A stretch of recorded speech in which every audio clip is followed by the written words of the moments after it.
Hello, my fellow Trollops. Today I come to you with the first 20 chapters of Phineas Redux, the number 4 in the Pallister novels by Anthony Trollope.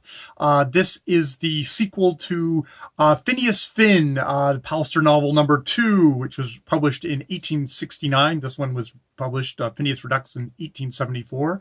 I'm going to put this down. I'm doing it on an ebook and kind of audiobook concurrently. So Phineas Finn, this is a read-along that is hosted by Steve Donoghue. I will leave a link down below to Steve Donoghue's masterful summation of Phineas Finn. So if you're just hopping in, you just can't stand it anymore, and you need to get some Trollope, and you decided to start out with Phineas Redux. He says redo, I say Redux. Let's call the whole thing off. He'll do a summation. Basically, Phineas Finn, Irish guy of semi-humble thing, son of an Irish doctor, comes to England, gets into Parliament, has various romances with at least three women. Lady Laura, who ends up marrying Lord Kennedy, and it turns out very disastrously. This is all spoilers for Phineas Finn, by the way. All very disastrously, and she ends up off at the continent, estranged for her husband. Also with Violent Effingham, who ends up going with Lord Chiltern, the really kind of rough and tumble lord who's only interested in hunting, and that actually seems to have turned out fairly well at this novel. And Madame Max Goesler, who he actually kind of sort of turns down, pushes away, says, no, I'm not going to take your money, even though you're wealthy and you're hot. But it's like, it would be, ungentlemanly of me. And she ends up actually sort of not marrying the Duke of Omnium, but tending to him in his old age, and becoming friends with another great character of this series, which is Lady Glencora. He, on the other hand, goes off and marries the girl from home, Mary Flood Jones. Let's have a moment of silence for Mary Flood Jones, because this is the sequel. And he's retired to Ireland, has married Mary Flood Jones. If they'd had kids, and he would have lived happily ever after there. But no, there needs to be Phineas Redux.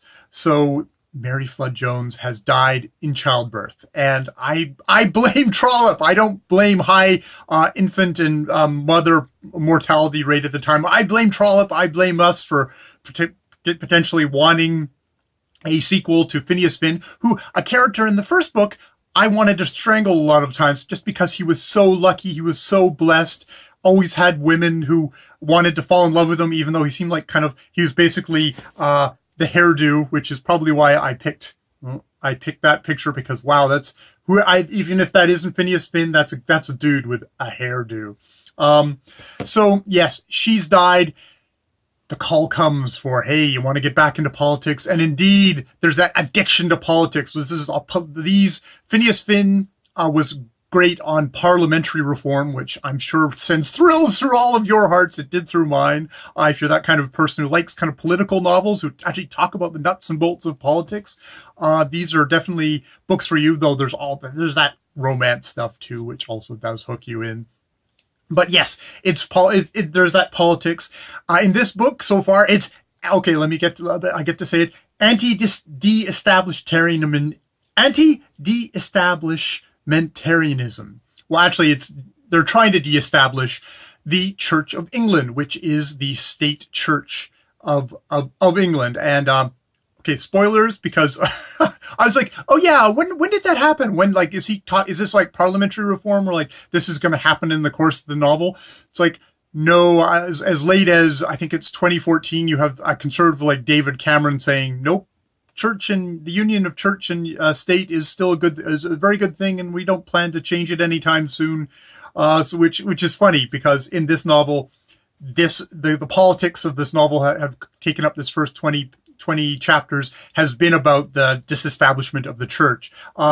Phineas sort of doesn't feel strongly about it at first, but it's in the place where he's trying to get in, Tankerville, this coal town. It's the question, so he has to take a stand.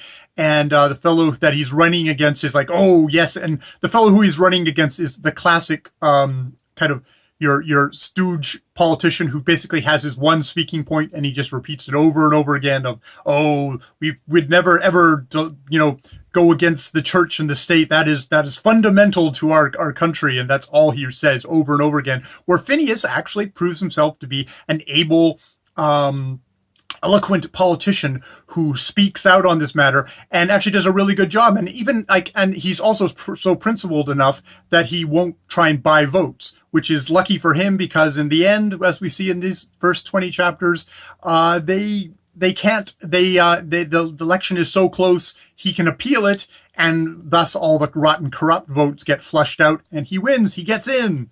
Though the funny thing with this is, a great Trollope twist, is that the conservative leader, the guy whose party is conservatives, they conserve the church and state, at the very end of the election, once all the results have basically come in, he comes with this, as they call it, a black pearl, saying that, oh no, actually, I think that the church and state that union should be dissolved. The state doesn't have any business in church, and church doesn't have any business in state, which is this horrible, radical idea. I guess so radical it never actually got through, but he's come out with it. And indeed, when Phineas gets back into politics, by the end of these chapters, you find out, oh, it's the way of politics. He's going to have to fight against the conservatives. Bringing in a just the establishment of the English church, the Anglican church from England. So that's kind of, which is one of these things that, like, I think as a voter, it always tear the hair out of your head. It's like, I voted for this guy because he was, for de-establishing the church, but he gets in and his party says, nope, we're going to fight against it because we don't want the conservatives to be the ones in charge. Ostensibly, that's the reason. So he's going to end up having to support it. And as one of the other characters says, like, well, he's not going to get in there, but he's one of these young fellows who's gotten in. He's likable. He's always going to get in somewhere. So you better kind of get used to him being here. And indeed, we have gotten used to him here. Now, we have to have the romance side in Trollope as well. We get introduced to these new characters. Gerald Maul, this kind of a wastrel guy who's only interested in hunting, sort of reminds me of Lord Chiltern in a way. Adelaide Pallister, who's another Pallister, not as highly up in the chain of things, but is a Pallister all the same. And there's sort of like, he just wants to hunt, where she's like, no, I have ambition. It's a classic Trollope thing of, you've got the kind of the wastrel guy where you've got the woman who's too good for him, but of course is going to love him and want to improve him and probably will never improve him.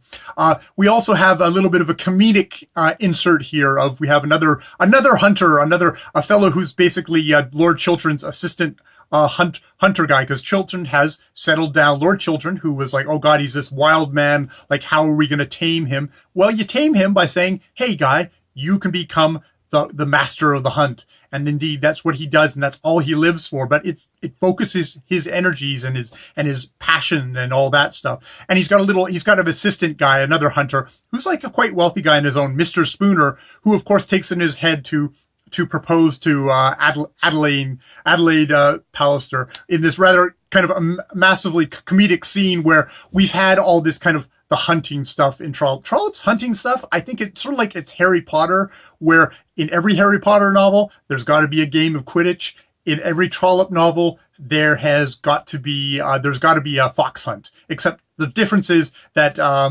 apparently J.K. Rowling really got tired of Quidditch fairly rapidly. It was just this boring kind of magic sport. Well, I mean, I guess it would be exciting, but it's kind of boring to write about it book after book. Whereas Trollope loves the fox hunt. And indeed, he gets a lot of the kind of the romantic and political metaphors out of the fox hunt. And indeed, in this book, there's this whole sequence of Lord Chiltern, of course, gives Phineas Finn this horse, Dandolo, and it's like, should you be giving him Dandolo? It's like, and Lord Chiltern's like, well, he doesn't have a wife or a child, so he's got no reason. He doesn't need to. He has to worry about breaking his neck because he's a single dude, which is like, that sums up Lord Chiltern. And so Phineas runs this great horse at a hedge or whatever, a big thing, to try and jump over it and jump over the ditch beyond it, and that horse just plants its feet and will not go. And indeed, why I bring this up is that there we have Mr. Spooner proposing to Adelaide, and indeed one of the lovely descriptions is Adelaide pulls up short. It's like the horse, he drives at her, he's going to drive her right at that gate, and Adelaide pulls up short and says, "I'm not marrying you. I'm not marrying you." And there's a sort of an interesting kind of a female male dynamic thing here of a bullish hunter. Also maybe the sense of like, oh, you should beat at your potential mate until they just sort of give in, which has worked in other things here. And indeed, it's kind of a romantic trope if you think about it. And it's actually Spooner thinks about that in the book. Is like, oh, he's heard in romances that you should just keep on trying and trying until the lady finally gives in, which, is one of those tropes that's like, yeah, that's how sexual harassment happens and stuff like that. Yeah, and the flip side of that is Adelaide saying, like, because Spooner's like, well, you think you're too good for me or something like that, and it's like, and it's the narrator saying, oh yeah, well, basically she did think she was too good for him, that she basically regarded him as basically no better than a servant, which are like basically just basically a part of the furniture, a table or chair. That's about it. Which I was like, I have to remember about what class of people I am reading about in books like this, that indeed all of us, dear readers, I think probably just by the nature of society, the majority of us are basically no better than tables or stools. We are the servants in these books, if anything, and or just nobodies, basically, that by birth nobodies, which that, and this isn't like, oh, bitter male thing. It's just it's a bitter class thing. It's class warfare. Indeed, I love in this book that when Phineas Finn comes back to London, I believe he takes his rooms up again with Mr. Bunce, and Mr. Bunce is like, yeah, let's kick out that church. They just take our money. And it's like, Phineas said, well, it's a little bit more complicated. It's like, Mr. Bunce is just like, get those greasy guys out. It's like, I love Mr. Bunce. Mr. Bunce is politically, I have a feeling I can share a lot of stuff with. So yes, there's all that. That's the kind of the romancy-ish thing. We have to have a couple that will they, won't they, and it's obviously going to be between Gerald Morrow and Adelaide, and Mr. Spooner is obviously off on the side, unless he swoops back in again as well. He's a practical choice. We also get Lady Laura in this book again, very much so. Lady Laura has had this disastrous marriage to Lord Kennedy, and he has gone crazy. His health is ruined, and he is riding hard. Like basically any kind of, you waver between sympathy for this pathetic guy and just feeling about like, how much he's ruined Lady Laura's life, that he won't let her go, that he's trying to prosecute her to the full extent of the law to force her to come back and be his wife against her will. And indeed, by the end of this novel, he's threatening to start basically slandering Lady Laura and Phineas, who he always kind of fixed in his mind as that's her lover, as he's gonna slander him in the courts. And indeed, Lady Laura's got this funny thing of when Phineas goes to visit her in the continent, I'll say the continent right now, she's like, oh, I can never love anyone again. I'm going to love you, but I'm going to love you as a sister or as a mother. And it's not very convincing. And indeed, later she's talking about this secret sin that torments her. And you have to think, Phineas thinks that this is obviously her abiding love for him. We also Phineas gets to meet up again with Madame Max Goesler, who indeed has this very tender nursing relationship with the failing, aging Duke of Omnium.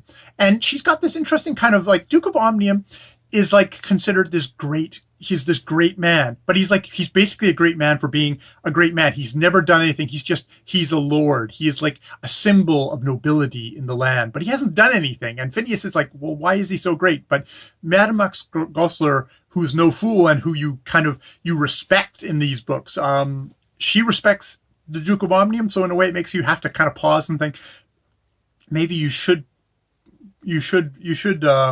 you should like him like that. Not like him like that. You should respect him. There's something there. There is something tangible or intangible that is important to this British society that is based upon, kind of this hierarchy and these nobility and stuff like that. Um, it's one of these things in these books. Again, I think I have to point it out just because it's an ugly little pimple, and if I don't point it out, I'm just going to always think about it. Is there is still kind of like a little kind of casual, the worst kind of anti-Semitism, which is the casual anti-Semitism, where Lady Laura says you must believe. You'd be worse than a Jew if you did not believe me. And it's like, it's this really clangy, it's a very tender parting that this is said in of I'm sending you off at the early morning, and you've got to believe me. And it's like, but you'd be worse than a Jew if you didn't believe me. It's just like, oh God, it's just horrible little nugget of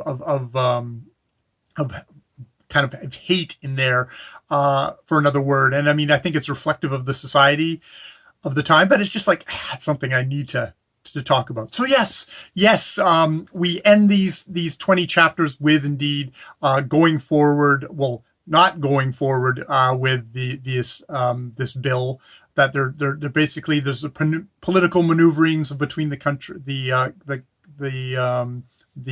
parties within the parties themselves. Phineas says, yes, I'm going to vote against the disestablishment of the church, because just basically that's how my party has told me to done. And he's kind of slipped back into the parliament. He's been away for 2 years. This is just 2 years ago have passed, and he's like, I'm back into it. He's gotten up on his feet, and he's kind of done the jousting, and you can feel it in his blood. So and I can feel it in my blood too. I'm right back into, well, I haven't been out of Trollope because I spent March doing something other than the mandatory reading, which if you can go to Steve to find out what the mandatory reading was, but I caught up with Can You Forgive Her, which was, you don't have to, I refuse any of your forgiveness, Steve.